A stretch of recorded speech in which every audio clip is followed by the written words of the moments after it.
गणपति गजानन महाराज की जय हो। महादेव उमापति महादेव गणपति रिद्धि सिद्धि दाता लाभ सुख कार्तिक पार्वती माँ शिव ની હાથ પેઢીની જો 18 વર્ષના શિવ કોટી દેવો બધાએ રખવાળા કરે, બાળકો માતાઓ દીકરીઓ બહેનો ભાઈઓ બધાને જય મહાદેવ જય માતાજી જય ખોડિયાર।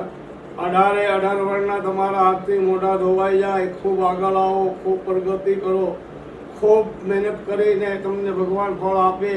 મહેનત કરતાં કાંઈ મળતું ન હોય તો એમાં નંબર આપેલો છે, કોઈને મૂકેલું કરેલું સટેલું ડાકણનું કુટુંબનું કોઈ મેલું આવેલું હોય, કોઈ બી વસ્તુ હોય, મેન તો તમારા કુટુંબ જ તમને હેરાન કરે, સમજી લેજો।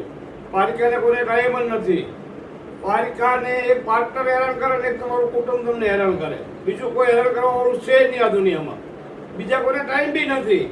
મારે તો કુટુંબ ને તારવે તો કુટુંબ, પણ કુટુંબની આજે બહુ વિશ્વાસ નહીં કરવાનો। હાથ ખોટનો છોકરો હોય એની ઉપર ભરોસો નહીં કરવાનો આ જમાનામાં, આ કળિકાળ છે, એ મારે ખાસ તમને બધાને કહેવાનું છે। આજે ખાસ 18 વર્ષને કહું છું, કોઈ ઉપર ભરોસો નહીં કરતા।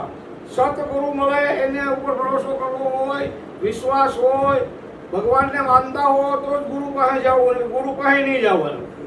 ભરોસો એ જ ભજન છે, સમજી લેજો। અને ભક્તો વિશ્વાસ ભગવાન આપણે કોઈ જોયા સવારના પરમાં આપણે પૂજા પાઠ લેવા કરીએ કે ભગવાન છે, ભરોસો છે, ભરોસો એ જ ભજન છે। ભગવાન તો આની અંદર જ છે, ભગવાનને કઈ અગરબત્તીની દીવાબત્તીની કોઈ ધૂપની કોઈ જરૂર નથી। અને ભક્તો ભગવાન ખાલી પ્રેમના પૂછ્યા છે, લાગણીના પૂછ્યા છે। લાગણી બતાવો, ભગવાનને સાચો પ્રેમ કરો તો ભગવાન 13મી લિંગ તમારા શરીરમાં બેઠી। 12 લિંગના તમે દર્શન કર્યા, પણ 13મી લિંગ તમારા શરીરમાં છે, તમારો થંભ છે એ શિવ છે। શિવને જ્યાં સુધી ભગવાન કોટી દેવો તમારા શરીરમાં છે ત્યાં સુધી તમારો કોઈ વાંકો વાળ નહીં કરી શકે। તમારા કર્મ પ્રમાણે તમને ભોગવવું પડે, સમજી લેજો। એની કરતાં કોઈનું મેલું મૂકેલું કરેલું હોય તો ગુરુને પકડો તો એનાથી ઘણો ફાયદો થાય। કપડાં ધોવાથી મેલ જાય, દાન કર્યાથી દોષ જાય, પૂર્ણ કર્યાથી પાપ હટે।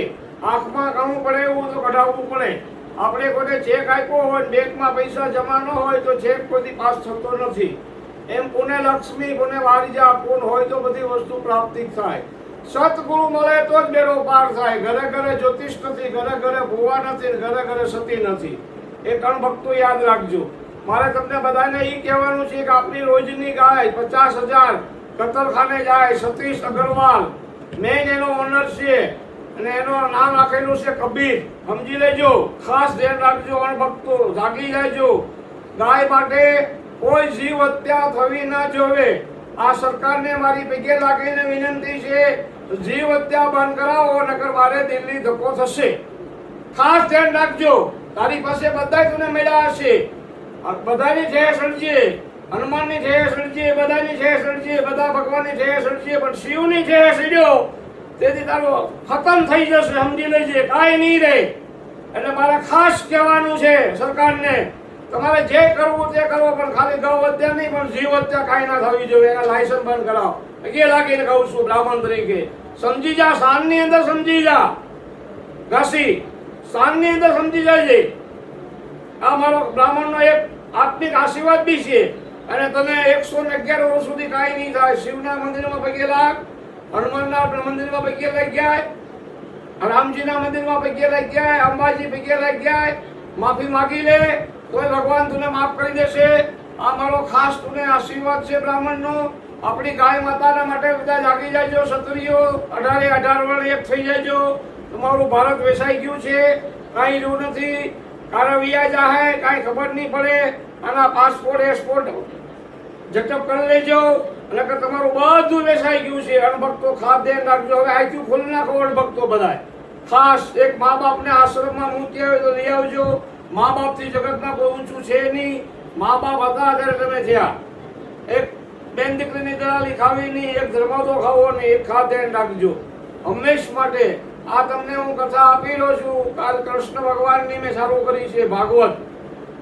કૃષ્ણનો જન્મ થયો, આખું ગોકુળ રાજી થઈ ગયું। નંદ ભયો, નંદ ભયો, નંદ ભયો, નંદ ભયો। દેવતાએ ફૂલની વરસાદ વરાવી ઉપરથી, દેવતા બધા રાજી થઈ ગયા। કૈલાસની અંદર શિવ ને મા પાર્વતી દાસ કરવા મળ્યા। વિષ્ણુ ભગવાન કૃષ્ણનો જન્મ થયો, કૃષ્ણનો જન્મ થયો। એમ બધાએ દર્શન કરવા આવવા મળ્યા। ધીમે ધીમે બધાએ લાઈન લાગવા મળી। ખુદ શિવ પોતે આવ્યા દર્શન કરવા જોગીનું રૂપ લઈને. એ જોગી રે આવ્યો રે જોગ જગાડી રે. પણ જશોદા અંદર જવા દે નહીં કે નહીં હું તમને જે જોતું હોય આપી દઉં. પણ જશોદા તો ઓળખી જાય તો બેડો પાર થઈ જાય. ભગવાનને ઓળખવા બહુ નાની માના ખેલ નથી. ભગવાનને ઓળખી શકે ભાગ્યશાળી માણસ.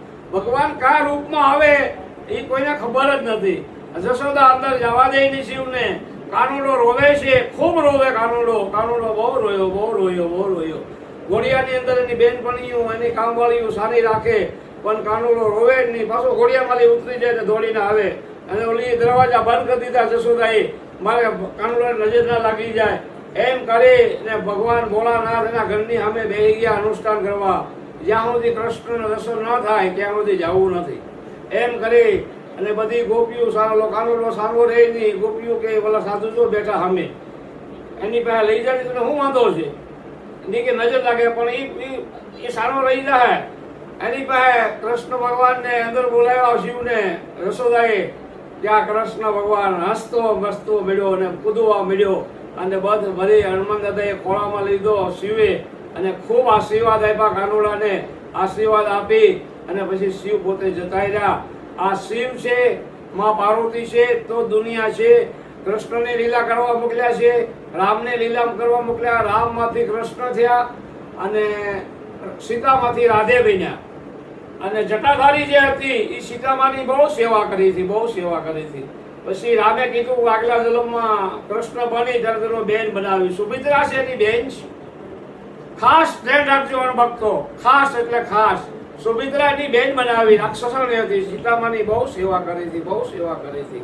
એમ કરી અને ગોકુળ મથુરા બધું રાજી થઈ ગયું અને ખૂબ લોકો આનંદમાં આવ્યા.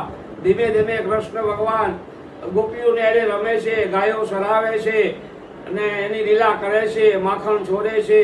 એની માં બાંધી દે છે વાળા ઘડીએ. પણ કાનુડો કોઈ વસ્તુ, કાનુડો ભગવાન છે, અખિલ મકરનો માલિક. એને ઓળખી જાય તો મારા બેડો પાર થઈ જાય. એમ કરીને ધીમે ધીમે એની લીલા કરે છે. પછી કાલે કથા પાછો આપ્યા બીજો દિવસે. ઓમ સિયારામ, ઓમ નમો નારાયણ.